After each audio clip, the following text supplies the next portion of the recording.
UP की सियासत में भूचाल की तरह उठा रामचरितमानस का मुद्दा थमता नहीं दिख रहा। प्रदेश की राजनीति में मानो सत्ता पक्ष और विपक्ष के नेता ताक में बैठे हैं कि कोई कुछ बोले और हम लपक लें।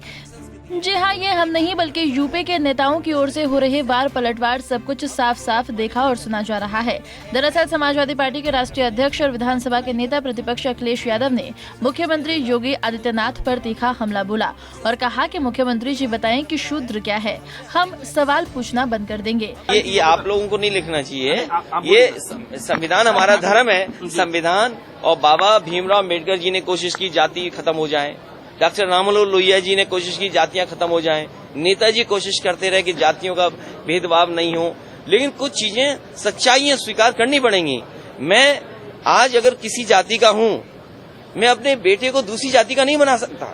ये सच्चाई स्वीकार करनी पड़ेगी। इसीलिए मैंने कहा कुछ सवाल बीजेपी के रिलीजियस साइंटिस्ट हैं उन पर छोड़ दीजिए। जो रिलीजियस साइंटिस्ट हैं वो बताएंगे कि शूद्र कौन है, वो डिफाइन करेंगे। कम से कम हम हैं पढ़े लिखे, हमारे साथ बहुत सारे लोग पढ़े लिखे लोग। वैवाहिक समारोह में शामिल होने के लिए आगरा आए समाजवादी पार्टी के राष्ट्रीय अध्यक्ष अखिलेश यादव ने जेपी होटल में मीडिया से बातचीत की और पत्रकारों के सवालों के जवाब दिए। वहीं इस दौरान उन्होंने डीपीआर देने के बाद भी वाराणसी में मेट्रो का काम अधूरा पड़ा है। यमुना की तस्वीरें देखता हूँ तो यमुना में पानी नहीं है।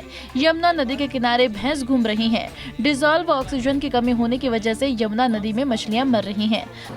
प्रोजेक्ट सब कुछ दे दिया था, लेकिन इस सरकार ने आधा अधूरा छोड़ दिया। मैं कभी कभी यमुना के किनारे की तस्वीर आपके माध्यम से देखता हूँ, जहाँ भैंसें घूम रही हैं, जानवर अपना ये वहाँ घूम रहे किनारे पे, यमुना में पानी नहीं। और उत्तर प्रदेश के एक हिस्से में इतना डिजॉल्व ऑक्सीजन कम हुआ है कि यमुना में मछली मरने लगी हैं।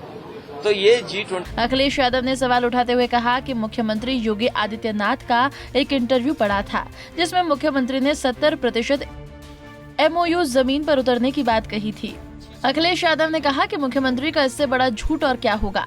अखिलेश यादव ने बजट पर भी सवाल उठाया। उन्होंने कहा कि सरकार ने बजट में इंसेंटिव नहीं दिया है, कोई इंडस्ट्रियल पॉलिसी नहीं है।